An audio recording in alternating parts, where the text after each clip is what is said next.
اب دوبارہ جب اگلے سال گئے تو صحابہ کرام کو ڈر تھا اس بات کا کہ یہ کافر ہیں، کافروں کے وعدے کا اعتبار نہیں ہے، کافر کبھی بھی اپنے وعدے پر پورا نہیں اترتا، وعدہ خلافی کرتا ہے۔ تو صحابہ کو اس بات کا خوف تھا، ڈر تھا کہ ہم جا تو رہے ہیں، وہ ہمارے ساتھ کہیں جنگ نہ لڑیں۔ اگر وہ جنگ لڑیں گے، ایک تو جو مہینہ ہے وہ حرمت والا مہینہ ہے، اور دوسرا جس شہر میں جا رہے ہیں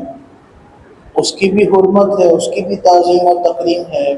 اللہ نے اس بات سے بھی منع فرما رکھا ہے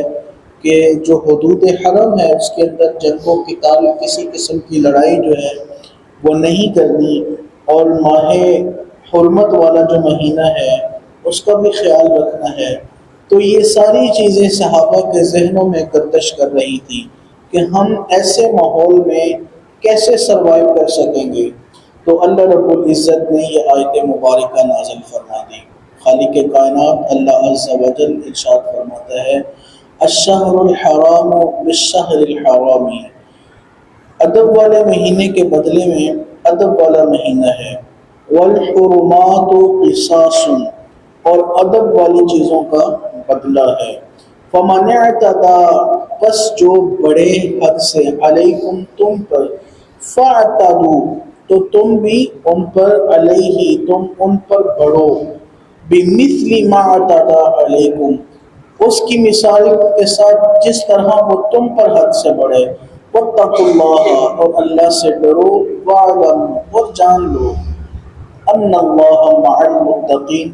بے شک اللہ پرہیزگاروں کو بڑا پسند فرماتا ہے۔ اس آیت مبارکہ میں اللہ رب العزت نے مسلمانوں کو اجازت عطا فرمائی،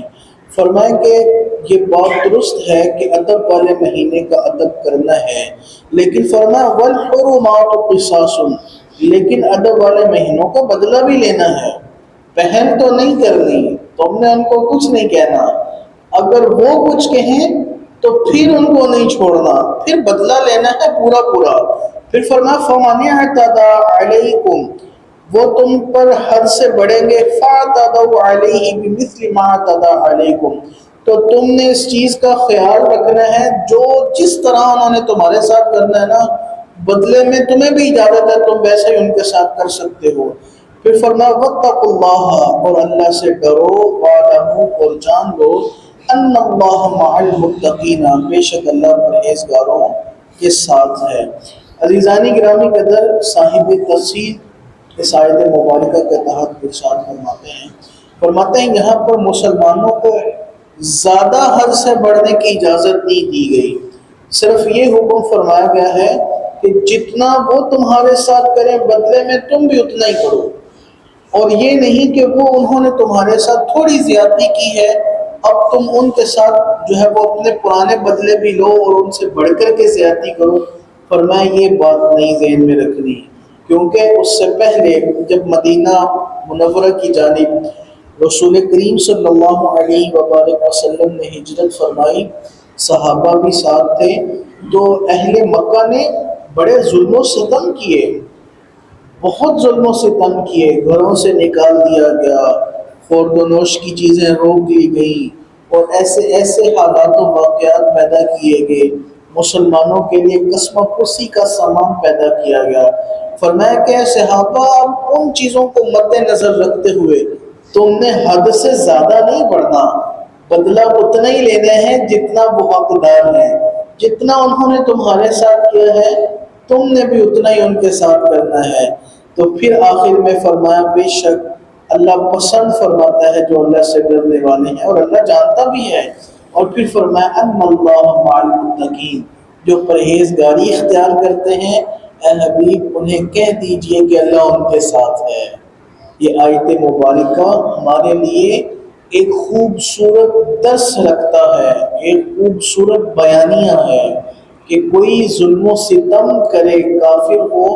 تو حد سے بڑھنے کی کافر کے ساتھ بھی اجازت نہیں ہے،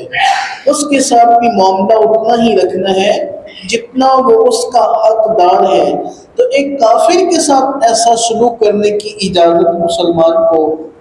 اسلام نہیں دیتا کہ وہ حد سے تجاوز کرے، تو میرے بھائی، میرے عزیز، میرے صاحب، ذرا یہ تو بتائیے،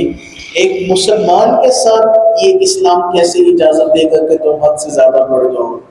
ہمارے قوانین، ہماری عدالتیں، اور وہ بالخصوص ہماری عدالتیں جو ہم خود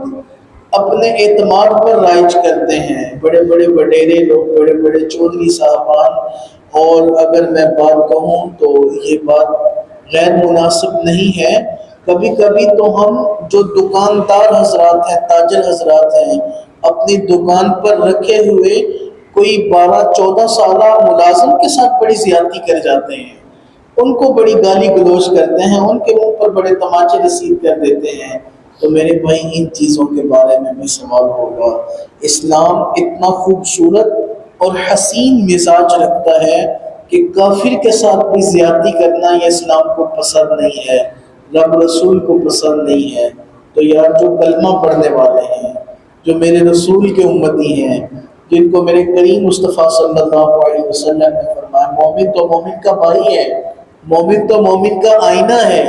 تو جو اس مزاج میں ہو اس کے ساتھ زیادتی کرنا، اس کے ساتھ حد سے تجاوز کرنا، یہ اسلام کیسے اجازت دے سکتا ہے؟ خالق کائنات اللہ عز و جل کی بارگاہ میں دعا کرتے ہیں، اللہ کریم ہمیں صحیح معنوں میں قرآن مجید پڑھنے، پڑھ کر سمجھنے، اور پھر سمجھ کر عمل کرنے کی بھی توفیق عطا فرمائے۔ آمین بجاہ طٰہٰ و یاسین۔ السلام